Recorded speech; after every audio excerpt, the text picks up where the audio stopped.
कोई कुछ है, कोई कुछ है, सब है। लेकिन आप तो नहीं जानते, आप तो ये जानते कि खिलाड़ी है। ऐसे ही जैसे लोगों के कई काम हैं, अगर वो वहाँ पे है तो वहाँ पे एक इंजीनियर है, और एक कहीं और है तो पता चला कि वहाँ पे वो लेक्चरर है, टीचर है। तो एक उसके बहुत सारे एम्पलीट्यूड है, बहुत सारे काम हैं। तो ऐसे यहाँ पर भी है। अब देखिए ये सब मिल के जो लाते हैं वो तो फील्ड म्यू नॉट एन आई है। अब बच्चों ये अपना जो अकेला तार है, अकेला, ये भी अपनी मैग्नेटिक फील्ड प्रोड्यूस करेगा। अकेला तार, अकेला तार, करंट ऐसे आ रही है तो मैग्नेटिक लाइन उस करंट के चारों ओर घूम रही होगी। इसकी मैग्नेटिक लाइन ये है, ये वाला अकेला तार, इसकी मैग्नेटिक लाइन ये है, ये वाला अकेला तार, इसकी मैग्नेटिक लाइन ये है, और ये इसकी मैग्नेटिक लाइन ये है।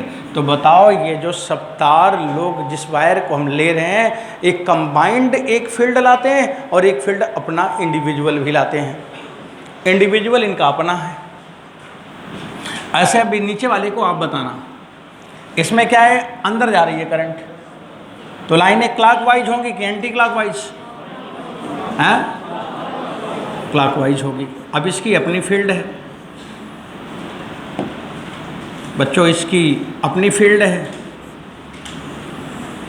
इसकी अपनी फील्ड है, इसकी अपनी फील्ड है। बताओ ये भी सब फील्ड है कि नहीं है? अब इसके बाद जरा समझो, ये वाला फील्ड, ये वाला फील्ड एक दूसरे को काट दिया, कैंसिल कर दिया। ये वाला फील्ड और ये वाला फील्ड कैंसिल कर दिया। अब एक ऊपर जा रहा है, एक नीचे जा रहा है, कैंसिल नहीं कर देगा? ये कैंसिल हो गया, ये वाले दोनों कैंसिल हो गए, ये वाले दोनों कैंसिल हो गए, ये वाले सब कैंसिल हो गए। लेकिन कोई बचा होगा, एक इस साइड में और एक उस साइड में, दोनों बचे हुए हैं। और जो बचे हुए हैं वो मैग्नेटिक लाइन क्लोज लूप बनाती है। तो ये मैग्नेटिक लाइन ये क्लोज लूप बना ली, तो इसके अंदर मैग्नेटिक लाइन बढ़ गई कि नहीं बढ़ गई? तो म्यू नॉट एन आई प्लस हो गया कि नहीं हो गया? अरे आखिरी में कहीं तो एक लाइन बची होगी, आखिरी में उधर भी तो एक बची होगी, वो दोनों तो मिल रही होंगी और मिल के मैग्नेटिक फील्ड क्रिएट कर रही होंगी। तो बच्चों यहाँ पर देखो, ऐसे ये वाला भी, ये ऐसे हो गया, ये भी इसी डायरेक्शन में है। तो बताओ अंदर मैग्नेटिक फील्ड ज़्यादा हो गया कि कम हो गया? ज़्यादा हो गया। और बाहर जीरो हो गया कि नॉन जीरो हो गया? नॉन जीरो हो गया। ये असली बात है, ये मैग्नेटिक फील्ड की असली बात आ गई। अब मैग्नेटिक फील्ड इसकी ये है, असली बात ये है। अब आपको जवाब समझना है क्वेश्चन का कि वो टीचर ने असली बात पूछा है कि नकली बात पूछा है। आजकल दुनिया में लोग नकली बात ज़्यादा पूछते हैं, असली बात नहीं पूछते हैं। बोलते कैसे हो, ठीक हो ना? हाँ ठीक हो, ठीक हो। असली बात पूछो तो बताएगा कि उसके जीवन में क्या चल रहा है। नकली बात तो सब चल रहा है, ठीक है, ठीक है, सब अच्छा है। ऐसे ही एक नकली है, एक असली है। अब यहाँ पे हम लोग लिखते हैं, अगर हम लोग लिखेंगे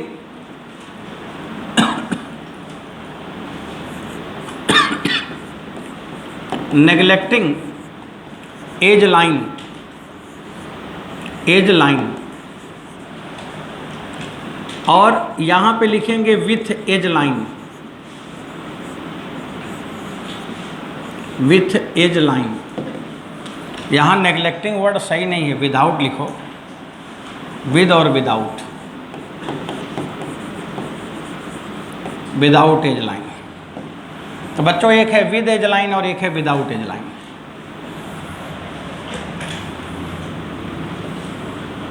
पेपर में रहता है, जब आप ध्यान से पढ़ेंगे तो सवाल में रहता है। अब आप जब पढ़े नहीं रहते हैं तो आप ढूंढ भी नहीं पाते हैं। अगर आप कोई चीज़ देखे रहेंगे तब वहाँ पे चीज़ों को ढूंढ लेंगे, और कोई चीज़ नहीं देखे रहेंगे तो उसके स्पेशल पॉइंट्स को नहीं ढूंढ पाएंगे। अब यहाँ पे लिखा है विदाउट एज लाइन और विद एज लाइन। अगर विदाउट एज लाइन है तो मैग्नेटिक फील्ड अंदर की तरफ म्यू नॉट एन आई होगा, और अगर बच्चों विथ एज लाइन है तो B in mu naught n I से बड़ा होगा। और यहाँ पे आउटसाइड में फील्ड आपको जीरो बताना है, और यहाँ पे आउटसाइड का फील्ड आपको जीरो नहीं बताना। तो देखो आपके पास दो ऑप्शन है, दो सवाल है सोलेनाइड का ही। इसलिए आँख खोल के देख लेना कि क्या पूछा है।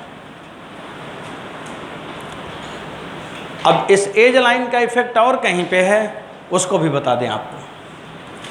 आप लोग इसे नोट कर लिया? नोट करिए। पहले ये बताइए समझ आया कि नहीं आया? नोट ही कर रहे हैं कि समझ भी रहे हैं? समझना ज़रूरी है, एग्ज़ाम बहुत नज़दीक है। और एग्ज़ाम नज़दीक है, वहाँ पे क्या करोगे? जब पढ़े रहोगे तभी तो एग्ज़ाम देने का मतलब है, और जब पढ़े नहीं हो तो क्या मतलब है। इसलिए एक एक लाइन को सीखो, पढ़ो, जानो, और जब पूरी बात जान जाओगे तब एग्ज़ाम दोगे तो पूरे नंबर आ जाएंगे। और जब अच्छे से समझ लोगे तो दिमाग पे लोड नहीं पड़ता, तब प्रेशर नहीं पड़ता, बल्कि प्रेशर हट जाता, तब दुख नहीं आता, तब सुख आता, तब खुशहाली आती है। आप जब अच्छे से पढ़े रहेंगे, इसके बाद पूरे दिन भर देखिए आप एकदम खुश रहेंगे, एकदम टेंशन फ्री रहेंगे कि जो आज मैंने पढ़ा वो तो मेरे को आ ही गया। आगे चलिए, अगले इन्फॉर्मेशन को क्या बताना चाह रहा था उसको देखें। एक बार आईआईटी के किसी पेपर में मैचिंग में एक क्वेश्चन पूछा था, और उसमें आंसर जो मैच करना था उसमें एज लाइन का कॉन्सेप्ट लेके ही बनाया था कि मैग्नेट का सोलेनाइड इलेक्ट्रोस्टैटिक के किसके बराबर है। हम तो हर जगह कंपेयर कर रहे हैं, तो मैग्नेट का सोलेनाइड इलेक्ट्रोस्टैटिक के किसके बराबर है। सोलेनाइड भी एक डिवाइस है, तो इलेक्ट्रोस्टैटिक में भी कोई डिवाइस होगा, उसके किसके बराबर है, ऐसा उसमें क्वेश्चन में मैचिंग करानी थी। ये है,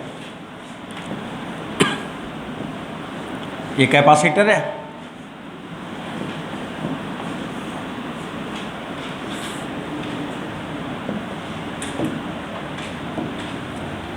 ये बच्चों ये कैपेसिटर है।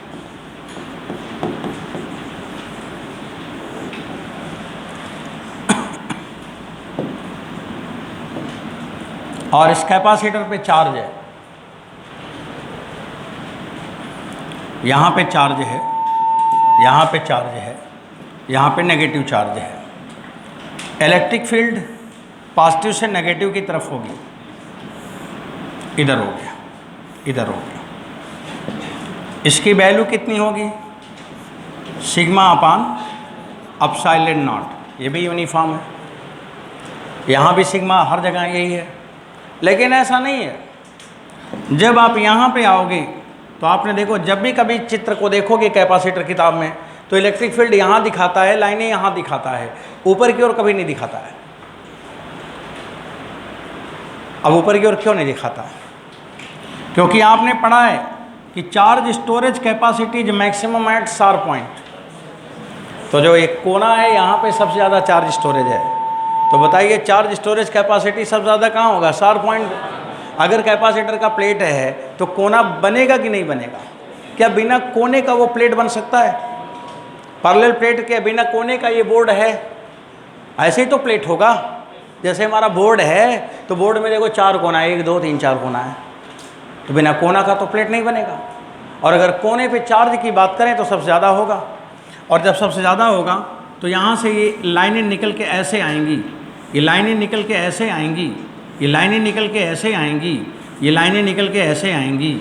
तो ये जो लाइनें निकल के आ रही हैं, इसको आपको कैपेसिटर के चैप्टर मैंने पढ़ाया, लेकिन नाम तो नहीं लिया था, लेकिन वो लाइन तो होगी ना। इस लाइन को हम क्या कहते हैं? As line. तो कैपेसिटर में भी एज लाइन होती है और सोलेनाइड में भी एज लाइन होती है, इसलिए कैपेसिटर सोलेनाइड के इक्विवेलेंट था।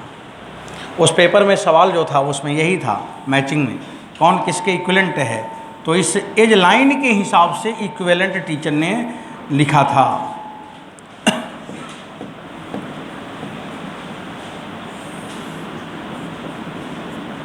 बच्चों ये एज लाइन है। एज लाइन यहाँ पे स्ट्रांग है क्योंकि इलेक्ट्रिक फील्ड ही स्ट्रांग है, तो उसका हर चीज़ स्ट्रांग होगा। और मैग्नेटिक फील्ड कमज़ोर है तो उसका हर चीज़ कमज़ोर होगा। तो मैग्नेट का एज लाइन, मैग्नेटिक फील्ड जो सोलेनाइड की है उसकी एज लाइन की फील्ड कमज़ोर होती है और इसकी एज लाइन की फील्ड थोड़ी स्ट्रांग होती है। तो बच्चों ये एज लाइन कैपेसिटर में है, ये बात बताने के लिए मैंने यहाँ पे कंपेयर करा दिया। ये कैपेसिटर का असली प्रेजेंटेशन है जो अभी दिखा रहा है। ऊपर वाले जो फूल पत्ती बने हैं एज लाइन वाले, उसको लोग काट देते हैं क्योंकि एज लाइन का इफ़ेक्ट हमारे सिलेबस में इन डिटेल नहीं है, थोड़ा सा कहीं नाम है तो उसके जिक्र कर दिया। बच्चों ये कहानी हो गई एज लाइन का। एज लाइन आप फील कर पा रहे हैं? एज लाइन कैसे होगी? ऐसे होगी, अगर आप और फील करना चाहें तो समझ सकते हैं। ये सोलेनाइड है और इसमें एज लाइन कैसे होगी? एज लाइन ऐसे होगी, ऐसे होगी, ऐसे होगी, ऐसे होगी, ऐसे होगी, ऐसे ही होगी, ऐसे ही होगी चारों तरफ। जैसे ढोलक देखा है, ढोलक, ड्रम, धम धम धम धम जो बजाते हैं, और उस ढोलक के ऊपर रस्सी होती है, उसी रस्सी से बांधा जाता है। तो कोई पूछे एज लाइन क्या है, तो बोलो ढोलक के ऊपर रस्सी, वही है एज लाइन। तो ढोलक के ऊपर रस्सी वाली जो लाइन है उसी तरह से एज लाइन है कि सोलेनाइड का ये पॉइंट ऐसे तार लपेटा है। एज लाइन लास्ट वाली लाइन सब अंतिम वाली बची है, ये जाके उधर, ये जाके उधर, ये जाके उधर मिल रही है। तो बाहर भी उतनी फील्ड होगी और अंदर भी उतनी फील्ड होगी। समझ आया? चलिए, एज लाइन की फीलिंग है वो होना चाहिए। अब बच्चों इसके बाद सोलेनाइड के बाद आप लिखेंगे टोराइड। दूसरा नंबर आया टोराइड का। सोलेनाइड में आपको इतना ही जानना था, इससे ज़्यादा कुछ नहीं जानना है, इससे ज़्यादा जानना गलत है। उससे ज़्यादा जानना होगा तो इलेक्ट्रोमैग्नेट में हम लोग डिस्कस करेंगे, अभी उतना ही जानना है। अब आप लिखेंगे टोराइड। अबे टोराइड क्या है? अच्छा एक बात बताओ, मैग्नेट में कितने पोल होते हैं?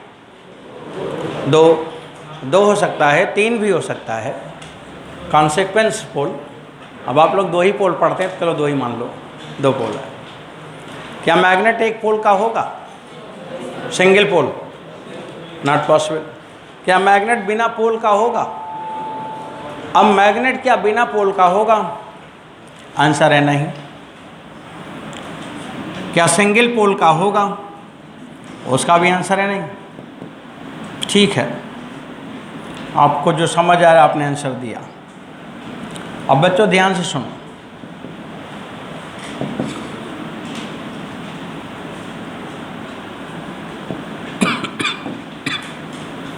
जब आप लोग छोटे क्लास में पढ़ते थे, 3rd 4th में, तो उसमें चित्र बनाया जाता था। अरे 3rd 4th में नहीं होगा तो 6th में होगा। उसमें चित्र बनाते थे, मैग्नेट बच्चों को पहचानवाते थे। पीले रंग का मैग्नेट बनाए थे और उसमें मैग्नेट में 2 मैग्नेट लिखा था। एक में लिखा था बार मैग्नेट और एक लिखा था हार्स शू मैग्नेट। तो बार मैग्नेट तो थोड़ी देर पहले बनाया था, आ जाते ही सुबह सुबह। अभी ये हार्स शू मैग्नेट है। हार्स शू मतलब यू टाइप का, ऐसे ही।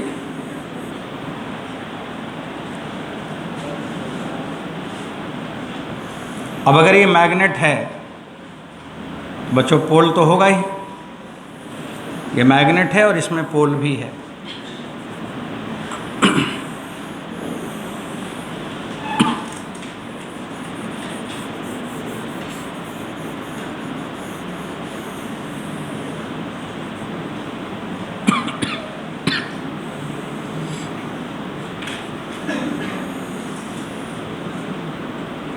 अब देखो, इधर मान लो साउथ पोल है,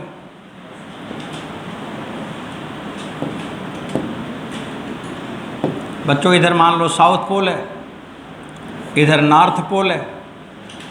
इधर साउथ मैंने ले लिया, इधर नॉर्थ ले लिया।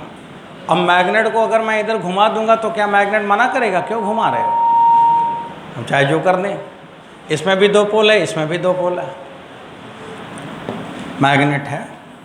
इसके बाद मैंने धीरे धीरे धीरे धीरे ले आया इसके पास, अट्रैक्ट कर लिया। और जब अट्रैक्ट कर लिया तो नॉर्थ और साउथ मिल गया, अब ये मैग्नेट बन गया ऐसा।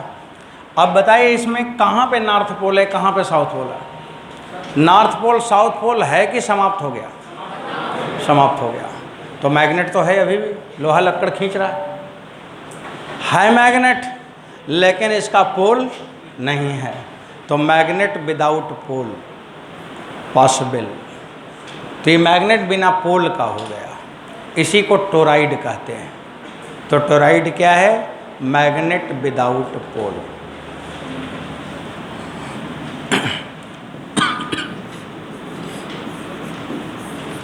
बच्चों ये मैग्नेट विदाउट पोल है।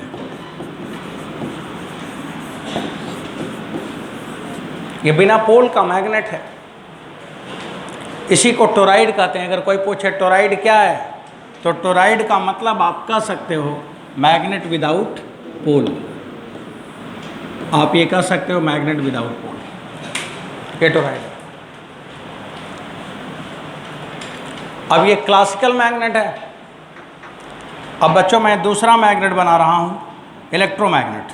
हमारा सिलेबस में आज हम लोगों को कौन सी बात ज़्यादा पढ़नी है? क्लासिकल मैग्नेट की बात ज़्यादा करनी है कि इलेक्ट्रोमैग्नेट की बात? हाँ, क्लासिकल का तो नाम नहीं लेना अभी फ़िलहाल। अभी हम लोग इलेक्ट्रोमैग्नेट की बात कर रहे हैं, क्योंकि चैप्टर का नाम ही है बच्चों मैग्नेटिक इफेक्ट ऑफ करंट। आज हम इलेक्ट्रोमैग्नेट की बात कर रहे हैं। अब आपने क्या किया, जो सोलेनाइड है, इमेजिन करो कि उस सोलेनाइड को लिया और घुमाया और दोनों पोल जो दूर दूर थे उसको सामने लाया, और उस सोलेनाइड को मैंने क्या बना दिया? रिंग बना दिया।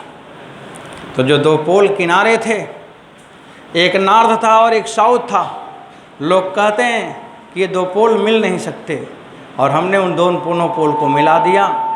दोनों पोल मिल गए और मिलने के बाद बिना पोल हो गए, जीरो हो गए। तो दो पोल मिल सकते हैं, दो लोग मिल सकते हैं, बस ईगो छोड़ना पड़ेगा, पोलरिटी छोड़ना पड़ेगा। वो जो नकली वेशभूषा है ना, उसे छोड़ना पड़ेगा। वो जो चेहरे के ऊपर चेहरा लगा दिए हैं, उस चेहरे को उतारना पड़ेगा और अपने असली चेहरे को जानना पड़ेगा। और जब असली चेहरे को जान पाएंगे तो फिर दुनिया में आपका कोई ना तो दुश्मन है, ना कोई आपका अपना है, ना कोई पराया है, सब एक जैसा हो जाएगा। तो वही बात यहाँ पे दिखाया जा रहा है कि मैग्नेट तो अभी भी है, काम तो अभी भी कर रहा है, लेकिन अब और अच्छा काम करेगा, क्योंकि पोलरिटी उसकी समाप्त हो गई। तो बच्चों मैंने इसकी पोलरिटी को समाप्त कर दिया। तो मैंने क्या किया, सोलेनाइड को मैंने ऐसा मोड़ा कि रिंग बन गया।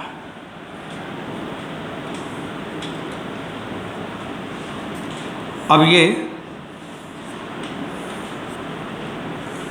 ऐसे दिखा रहा हूँ। अब सोलेनाइड को मोड़ा, या तो आप एक रिंग ले लो बच्चों, एक रिंग ले लो और तार लपेट दो, बन गया, ये भी बन गया। अब इसमें देखो ऐसे करंट जा रही है, ऐसे जा रही है।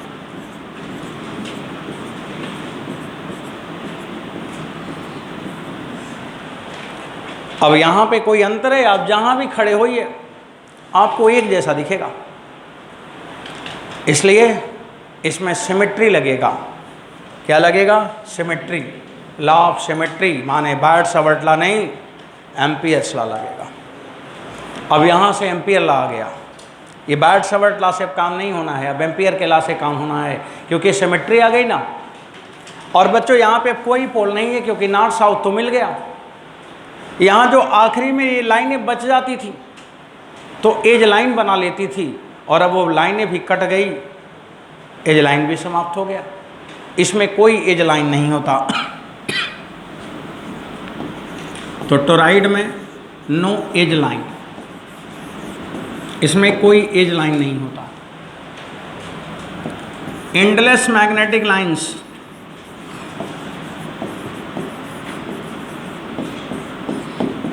इसमें एंडलेस मैग्नेटिक लाइन है। अब हमारा टारगेट है मैग्नेटिक फील्ड निकालना। आप जरा देखिए इसमें कैसे मैग्नेटिक लाइन किधर होंगी। करंट ऐसे फ्लो कर रही है राइट हैंड का, और मेरा थंब जो है वो मैग्नेटिक लाइन है। तो बच्चों थंब मैग्नेटिक लाइन है।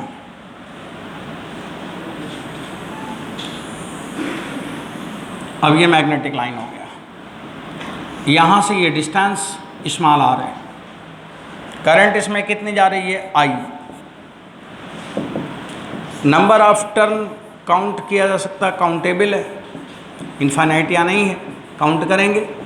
Number of turn capital N है। अब बच्चों इसमें आपको काम क्या करनी है, मैग्नेटिक फील्ड निकालनी है फ्रॉम एम्पियर्स लॉ।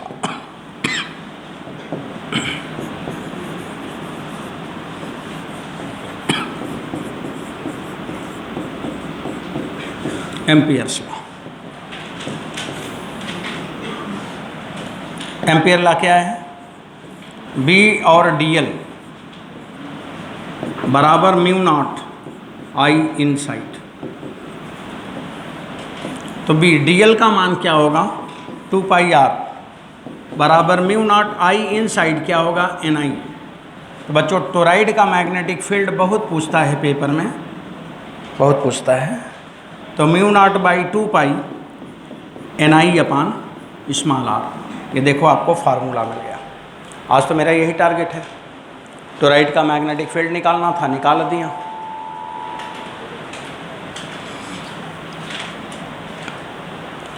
अब बच्चों इसका यूज़ कहाँ पे करेंगे, जो हमने टोराइड बनाया इसका क्या यूज़ है।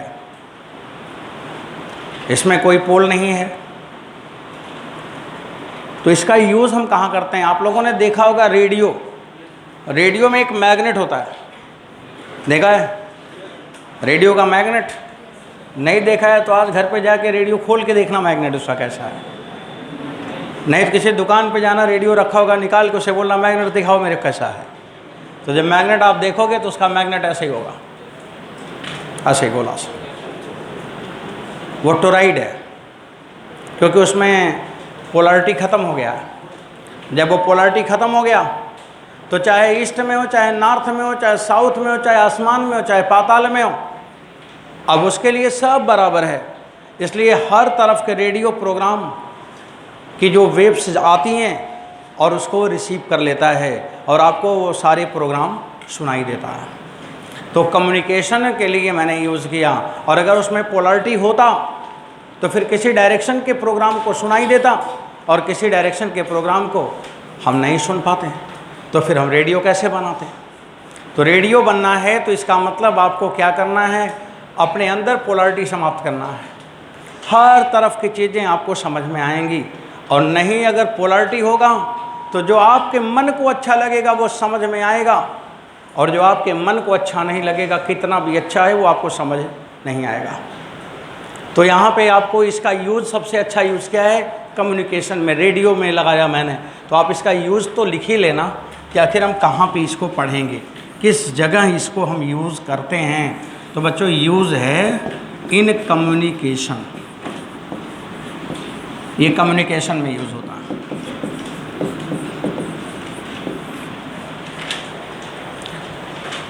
वेब एक्सेप्टर और वेब रिजेक्टर दोनों जगह यूज होता है। ट्रांसमीटर में भी यूज होता है, रिसीवर में भी यूज़ होगा। तो ये तो यूज़ हो गया। तो बच्चों आप लोग को जो टोराइड है ना, वो इतना ही जानना था। टोराइड समझ में आया। तो टोराइड का बाकी इसको और कहाँ पे यूज़ करेंगे, सेल्फ इंडक्टेंस निकालने के लिए यूज़ करेंगे अगले चैप्टर में। अभी यहाँ केवल नाम से आपको परिचय होना चाहिए बस। अब इतना आप लोगों ने जान ही गया। अब आप लिखेंगे मैग्नेटिक फील्ड हम फिर निकालेंगे। अब वो long wire, long cylindrical wire. तो अगला पॉइंट लिखा जाए,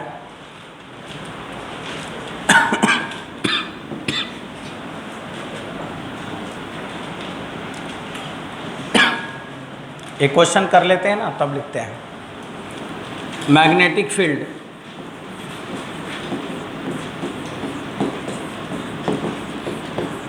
due to thin long plate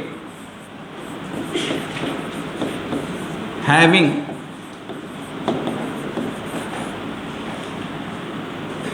linear current density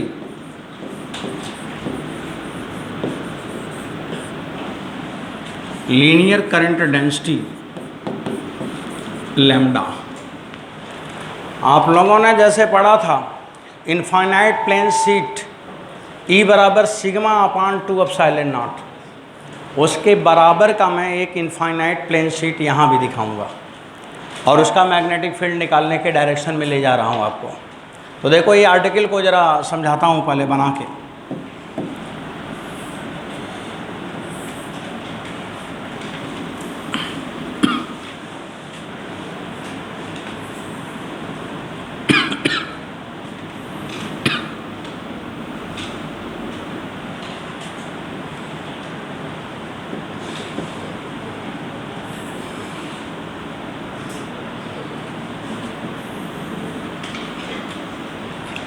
बच्चों देखो ये प्लेन शीट है और इसमें ये करंट फ्लो कर रही है इधर की तरफ, करंट।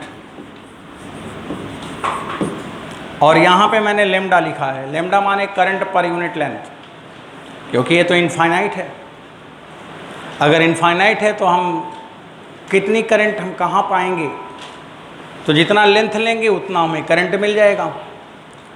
तो बच्चों ये करंट को हमने आई नहीं लिखा है, बल्कि उसकी जगह क्या लिखा है, लेमडा माने करंट पर यूनिट लेंथ लिखा है। ये इनफाइनाइट प्लेन शीट है।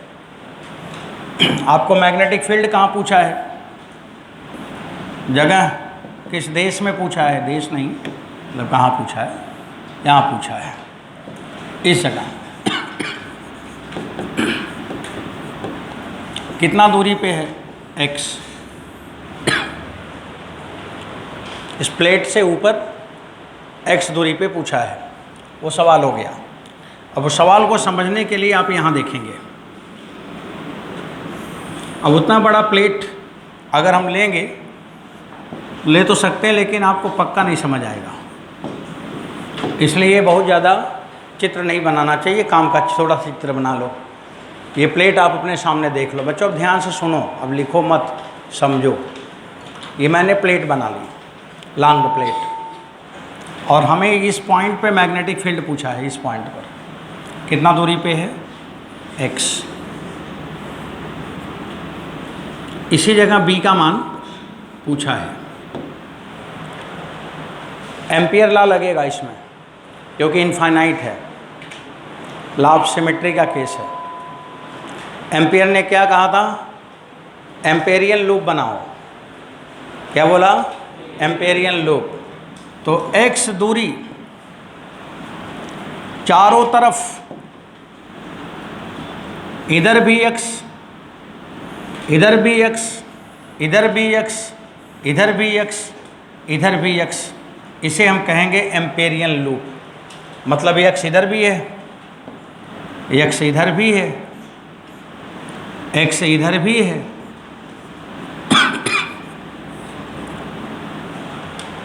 ये जो रेड कलर से मैंने पिंक कलर से डॉटेड लूप दिखाया है, इसी को कहते हैं एम्पेरियन लूप। तो एम्पेरियन लूप कैसे बनेगा समझ गए।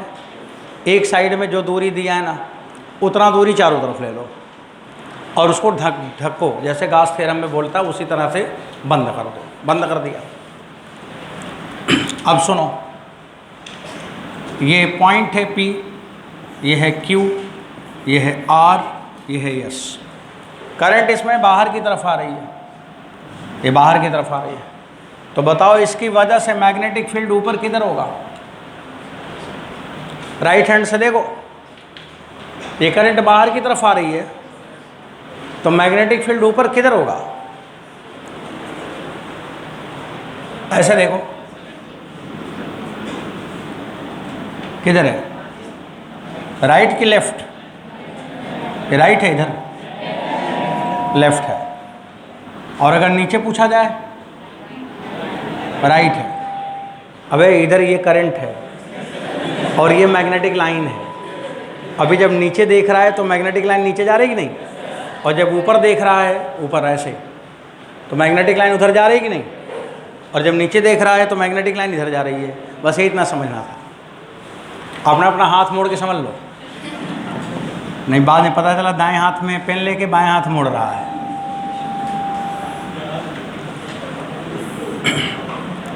चलो बच्चों, ये B इधर है और B इधर है। ऊपर इधर है, नीचे इधर है।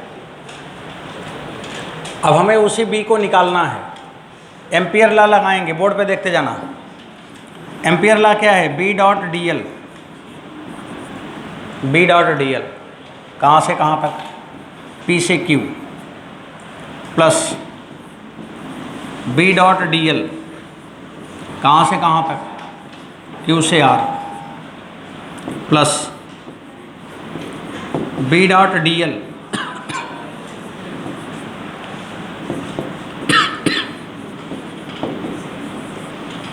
एस से पी बराबर म्यू नॉट आई इन। ये फार्मूला है। आप जरा देखो,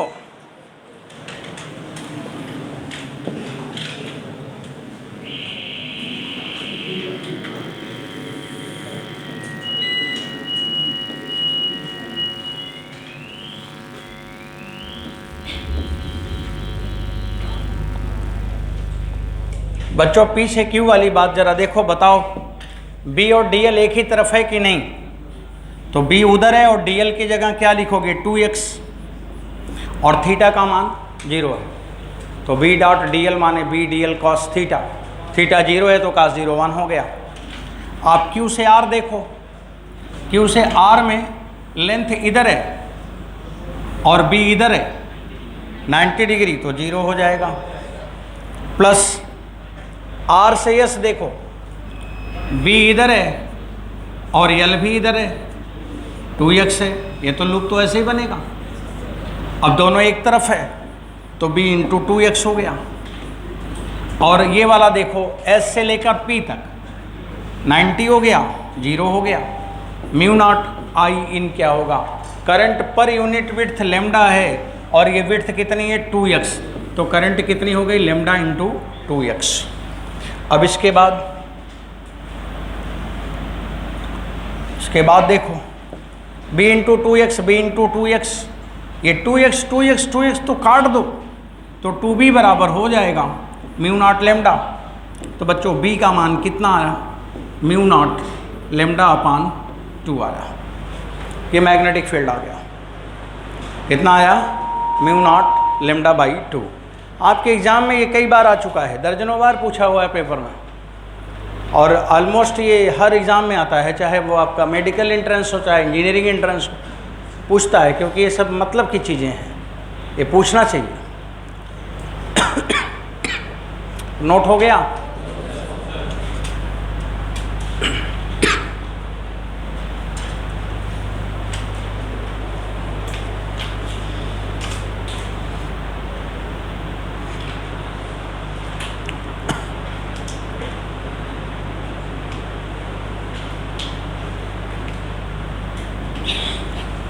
आगे बढ़ाए।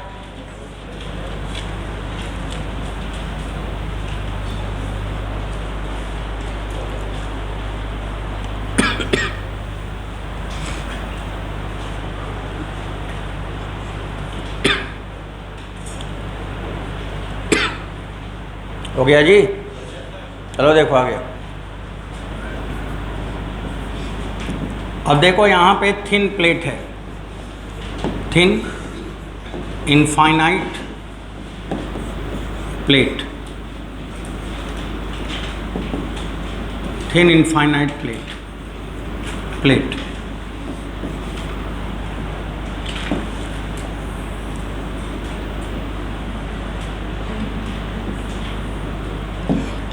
यहाँ पे आपने लिखा था इलेक्ट्रिक फील्ड E का मान सिग्मा अपान 2 एप्सिलॉन नॉट, याद आ रहा? Electric field. मैग्नेटिक फील्ड आया, जहाँ पे एप्सिलॉन नॉट है यहाँ म्यू नॉट होगा और 2 की जगह 2 होगा, वहाँ सरफेस चार्ज डेंसिटी, यहाँ करंट पर यूनिट लेंथ। इसलिए लिखवा रहे हैं कि अगर एग्ज़ाम में एक भूल जाएं तो पकड़ में आ जाए जल्दी से आंसर, कि यहाँ सरफेस चार्ज डेंसिटी है, वहाँ पे करंट पर यूनिट लेंथ है। और सुनो, एनर्जी डेंसिटी निकाला था,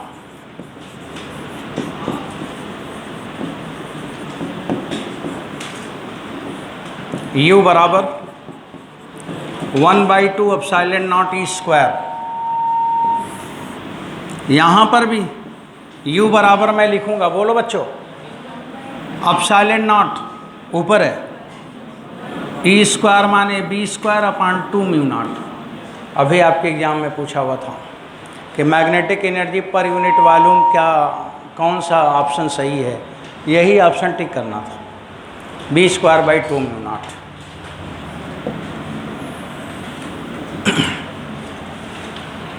इसी तरह से यहाँ पे मैंने इलेक्ट्रोस्टैटिक प्रेशर पढ़ाया है कि नहीं?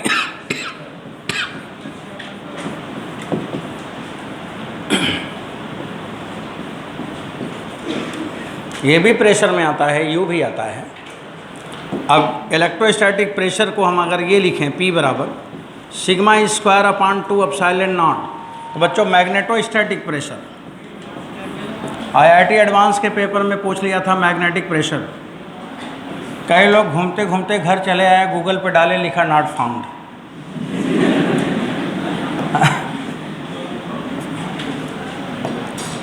अब ये मैग्नेटोस्टैटिक प्रेशर